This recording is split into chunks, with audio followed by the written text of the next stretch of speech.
So ayan guys, wala nang paligoy-ligoy pa. Review agad natin tong InPlay B100 na PC case for micro ATX na motherboard. Ayan. Kung naghahanap kayo ng see-through na PC case at tempered glass, ayan siya. Tempered glass talaga to guys. Mabigat siya. Ayan siya, 'di ba? Ang ganda. Di pa masyadong. Ay, nakita nyo medyo magulo pa yung wiring. Di ko pa naayos yan eh. Excited kasi akong ikabit agad. O ayan, nasa ilalim yung kanyang power supply. Yung kabitan niya ng fans, apat. Dalawa sa taas, isa sa likod, at meron ditong isa sa ibabaw ng power supply. Pero 120 lang yung pwedeng ilagay mo rito eh. Dito sa likod, adjustable. Dun sa taas, teka. Sa taas, ayan. 120 lang din yata. Ayan.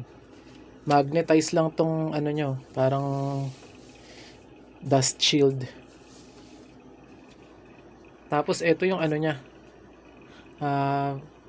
USB. Pang front panel. Isang USB 2.0 at isang USB 3 na kulay blue.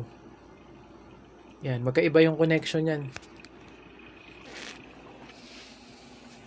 Ang kasyang graphics card sa kanya, maximum mga 310 yung length. So, halos lahat naman kasya, no? Maliban na lang yung mga extreme na mga Nvidia na quadro yata.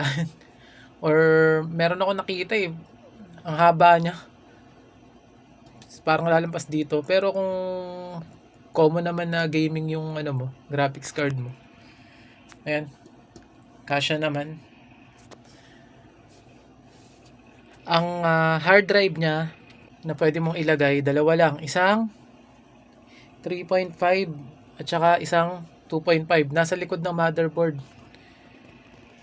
Ayan. Nandito. Ayan, nandito yung SSD. Bali guys, ganito kakapal yung ano niya, no? Ito oh, halos sa 1.5 inch. Ayan, ganyan kakapal yung space niya sa likod para itago mo yung mga wires.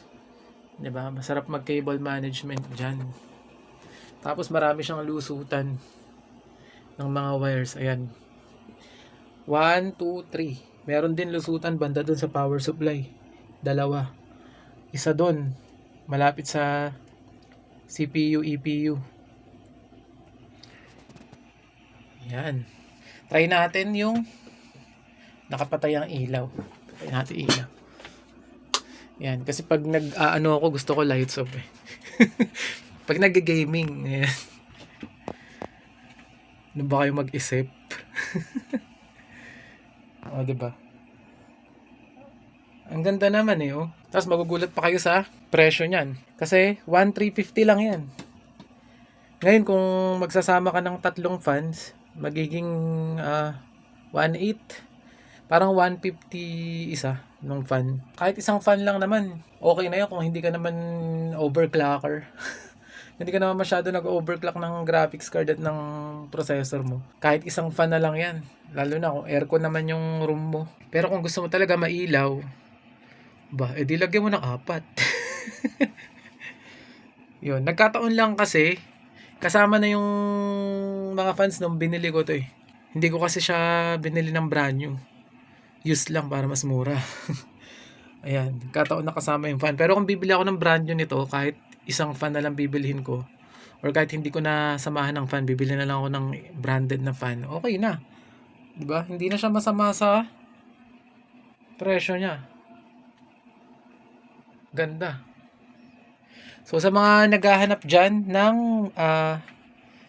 yan, presentable, minimalist, ayan, kasi napakaliit niya, hindi siya yung typical na size ng micro ATX na case.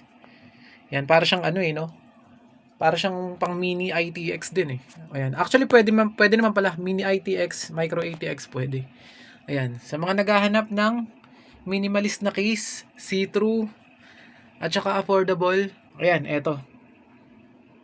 InPlay V100. Yan, na-try ko na rin maglaro dito ng mga heavy games. Okay naman yung temps. Nailalabas naman niya yung hit. So walang problema.